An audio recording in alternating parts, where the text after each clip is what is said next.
We're going to start with a brief opening statement from Coach, then we'll take questions. Yeah, I'm truly thankful for our fans traveling this far to come and watch us play. It's always an honor and just a pleasure to be able to see them. When you're turning around and having them right there behind us, that meant a lot to me. I also want to just thank Coach Norman and his football staff and his team. It was just a great football team, a great game.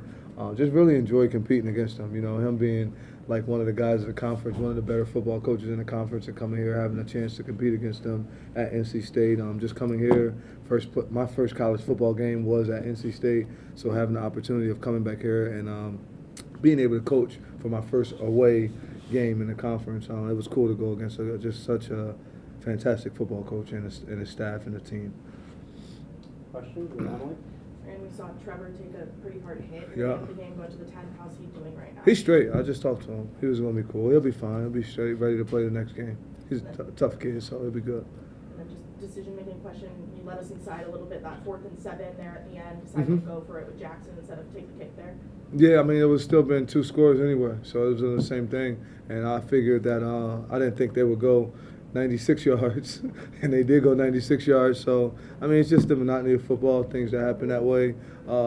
They scrambled, was able to hit a ball, got out. Some things that we got to clean up when it comes to just being able to plaster and do things the right way. But, I mean, it's just a part of the game. We played a good football team. I think that freshman quarterback is going to be one of the best quarterbacks in the country. He'll be a high draft pick when it's time for him to get done college. So happy to go against a kid like that. You know, he was a really big recruit. I remember him in high school. So that kid was able to just extend plays with his feet, and he can either throw it or run it. So it was a good deal.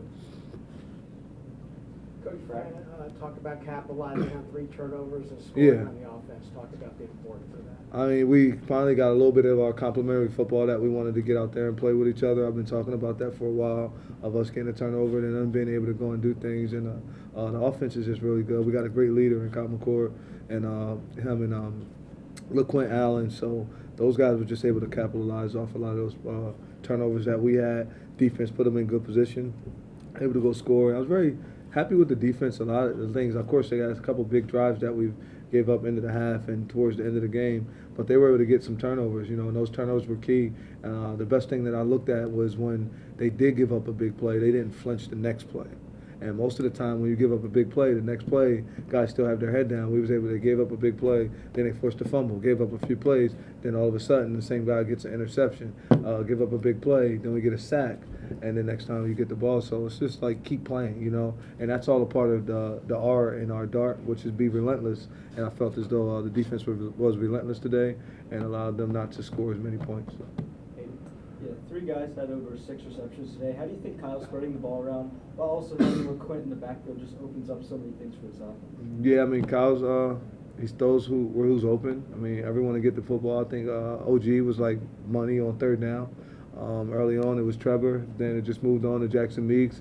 You had Dow Gill have a good catch. You had freaking what's my guy's name? I can't think. Amari Hatchard. Yeah, Amari Hatchard with a good catch. I mean, just everybody throws it to the running backs. Dan Villari had a great catch. So it's a lot of them, but you know, we just spread the wealth throughout the entire team. Coach Nixon does a really good job of just being able to not have you be able to just key on except one guy. You know, it's like, wow, who do they throw the ball to the most? It's like everybody. They all get a choice. They all get a chance. So we believe in our guys. Go right across the second row, start here, and then go Cooper, and then. You guys had 2 wins to start the season. That 3rd game was a loss. You had 2 wins coming into today. Was there anything different that you saw just to get over that hump, getting that 3rd game and just keep stacking wins? No, this was a part of our second quarter, and it was just the same thing, first quarter, second quarter, third quarter daily, the way we practiced and the things that we done. But it was more so just focus on us, you know, make it about us, not make it about all the other things. And there's a lot of noise in the world. Our main thing this week was complacency and faith and hard work. You know, you got faith and you work really hard, good things happen. You know, and complacency doesn't live in our program. So, like, you can't be complacent.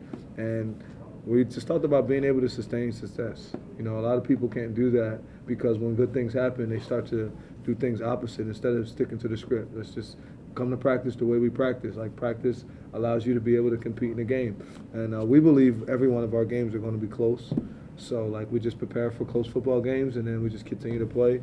4th quarter, 5th quarter is when we'll play our best football. Coach, going back to Derek's strip in the second quarter, how do you feel like that play, especially coming after a drive where you guys missed a field goal, helped spark you guys as well? You said Derek's strip? Yeah, Derek stripped his forced fumble in the second quarter. I thought it was a good play. You know, a good, really good football play. It came at the right time. JB jumped on the football. I mean, it was just a play. Like we said, they had a big play, and then next play, go and get the ball out, just keep playing. So I think that's what Coach E preaches to the guys of, hey, next play, are we going to give up plays? Yes. They're on scholarship. They're a good football team. I mean, it's hard to stop offenses now. You know, just being able to just stop the offense, but we just got to be able to get our offense the ball sometimes. And he was able to do that tonight. I think they had, 3 turnovers? So having 3 turnovers, how many did we have on offense? So that helped us, you know. Usually when you look at that ratio of, like, if you win the turnover battle like that, 3-0, it's a great chance you'll win the game. So it was a good deal. What went into, you guys used Dan more in the rushing attack today. What went into that? We used Dan more in the rushing attack. He's a good football player, and we had to find ways of getting him the ball. And you don't want to take OG out the game. So it's like, we got to get this kid the ball. So it was just get him the football, and then we was able to throw him the ball also. I mean, he's a real good football player. He'll play on Sundays after next year. He's coming back. He better come back. But he'll play on Sunday next year, and we're just very excited and thankful for him. Emily? I think you said on your ACC network appearance just now something about this team still having maybe not the mentality that you want them to. I think you said losing mentality. Maybe correct me if I'm wrong. Not complete losing. You always do that. You can't say, I ain't say we lose it, but we still do things that people do where it comes to losing. Like we can't have like losing, like I would say, little habits, certain things. Like we were up and we turn around and want to talk to the crowd. Like that's like why are you doing that? What do you get from doing that? But I don't think they're losers. I think that we do some things sometimes that we see on TV. We look for instant gratification, and that makes you feel good. But why should that make you feel good to turn around to their fans who should cheer real loud and try to distract us? Why would you turn around and talk to them? React to that instead of just playing football and staying focused, and then look what happened a few plays later. They drive all the way down the field. They're able to score. They made it a good game. It became a really, really close football game. And I just think that we need to be able to pay attention a little bit more. Like, we talk about Dart, and that's supposed to be who our core values are, and we have to just get it more ingrained. You know, I think we're about, like I said, about 80% there, and we just have to you got to be able to live it all the time in everything that you do. And I don't see us doing that all the time. Like, that was a moment that I got to turn around and look and see. And like, that's not what I want. That's not what I'm looking for when it comes to building a program. That's not how Syracuse was built. This is a prestigious program, a prestigious university, and we have to make sure we treat it that way, you know. Yeah. A few more for Coach. We'll start with Chiefs Nation. So you're 5-1 heading into the midpoint of the season. You're heading into a mini bye week upcoming. How would you assess where your team is at this point of the season? We got a lot of guys out for the year, but I mean it's a part of the game. It's football, next man up mentality. That's why we recruit, try to go get the best players so you can have the next guy be able to come in. But they have roles that they have to do. They got things they got to do in reference to being there for their teammates, and then their rehab. They have to rehab like never before. That's their game, so it's important that they do it the right way. And but I mean, it's okay. Like where we are, I think that we got to get better. Like I'm not excited about. Well, I think we can get better in every phase of the game. We can get better in special teams. We can get better on defense. We can get better on offense. I could become a better coach. So there's a lot that we got to go look at. Like this wasn't a great football game that we played on our end. We did a lot of things that weren't right. So like I have to go back and go through it. I'll call some people that I'm always just calling and talking to people that I respect and ask them, all right, what should I change? What wasn't right? What do you see from a head coach's perspective? Then I'll call other guys that's watching the game and just see what we've done from a defense. And then we all go in there and sit down, and Coach Robinson is like the biggest critic on his own self. Like he's just going to go through that the whole time and go through things that happen. But, you know, we're going to continue to get better. That's the main thing. We want to get better throughout this time of the year and just keep being able to play and just do everything the right way. One day at a time, take advantage of the bye week by being able to learn mentally. You know, got to be as physical as possible, and then wait when it's time to go back and be physical, and we'll be able to do that. So we got a long way to go though. We're like nowhere near where we can be. I don't think that we're maximizing our full potential out of all of our football players. Last two for Coach. We'll start with Tyler and then finish with Cooper. Starting to defensive tackles out today, first time Mhm. that they're gonna be out. You said they're out for the season. How did you think the reserves did? Because you were throwing a lot of people in on the defensive line. They did good. Coach E coaches his butt off. So those guys, him and Coach Nick does a good job. They did a good job. We won, right? Yeah. I just need one more point than them, and we can go fix the rest of it up as we get in there. But I thought they did a good job. Those guys got in. I think Lysander got in on defense also today, right? He was able to go in and play defense. I mean, we're gonna keep getting better. You know, we guys got to keep getting better. It's the first time together as a staff. It's our first time together as a defense.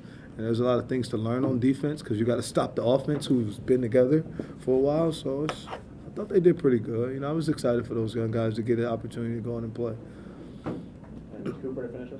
Coach, I feel like Justin Barron was really flying all over the field today. Just how can you assess his performance and how he helped fortify the defense today? I mean, he interception, fumble recovery, just done a lot. Forced fumble. I mean, he played a big game. I mean, he's an NFL linebacker, which is why we moved him to his position that he'll play when it's time. He's a good football player. That's why it was so important from when I got here right away for us to retain him on the football team and keep him here. I mean, he's a great kid. He studies his butt off on the defensive side. He takes football with him. If a lot of guys do what they did, like when he leaves practice, he's not done with football. He's going to his dorm room and he's still doing football. His apartment, wherever he lives at, still doing it. When I go to do my dorm checks and our room checks before the night before the game, he's still writing down and doing ball. So he takes it with him all the time. So it's not a coincidence that he comes out and he has a good game and he's doing things right, or he can move from nickel to go play will linebacker all of a sudden because he studies the game like that. And if we could get more players to buy in and study the game the way he studies the game, the sky is the limit for Syracuse football. And what does it mean having a guy like that, especially with Marlo Wax being out in the last few weeks? I don't mean it's good to have him. I don't know. What should I say? Like, just those qualities in terms of how dedicated he really is to the game. It means a lot. So imagine when him, Marlo, Derek, Anwar, James Hurt, all of those guys are back together. You get your leader back, and then you got somebody else that was a leader from the secondary that moved in and start to do things. But it means a lot to have a detailed group like that. That's Dart. They exemplify what our culture is and our core values. So when I got a guy like that, I could say, you want to know why he has success? Like last week with LaQuint Allen, I would say, you want to know why LaQuint has success? He practiced like this. He's been going to class on time. He's doing X, Y, and Z. He's living Dart. He's detailed. He's accountable. He's relentless and tough. He's committed. He cares, and I can trust him. And so when you can answer yes to committed, care, and trust, it makes it real simple. So definitely, I'm very thankful for having JB. He done a real good job today. He probably, without those turnovers, I don't know if the game goes the same way. He did an amazing job. All right, thanks, Coach. Thanks, man. Y'all be safe.